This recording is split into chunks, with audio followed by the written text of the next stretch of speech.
안녕하세요, 여러분.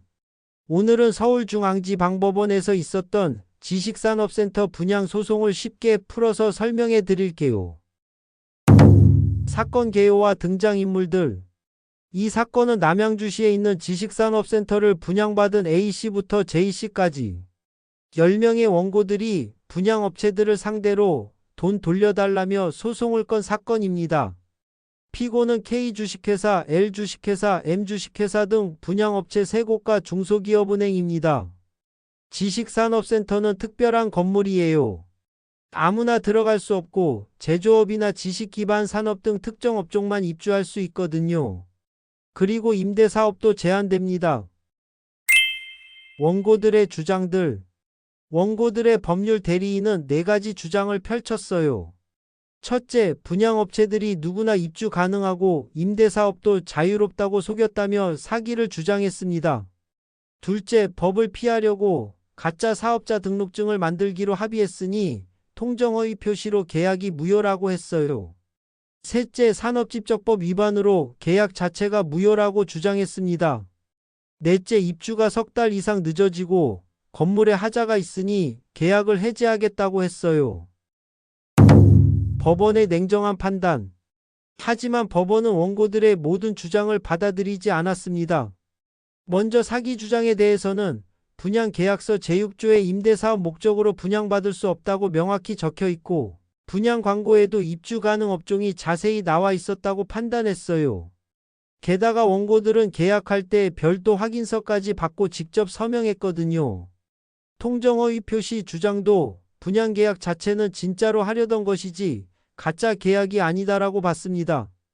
가장 중요한 법률 위반 주장에서는 산업집적법은 계약을 무효로 만드는 효력 규정이 아니라 위반 시 시정명령이나 사용제한 같은 행정처분을 하는 단속 규정일 뿐이라고 명확히 구분했어요.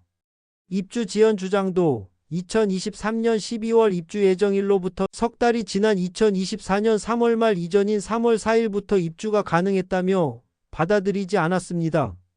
건물 하자 주장은 객관적인 감정 결과 같은 증거가 없고 설령 하자가 있어도 일반적인 하자 보수 수준이라고 봤어요.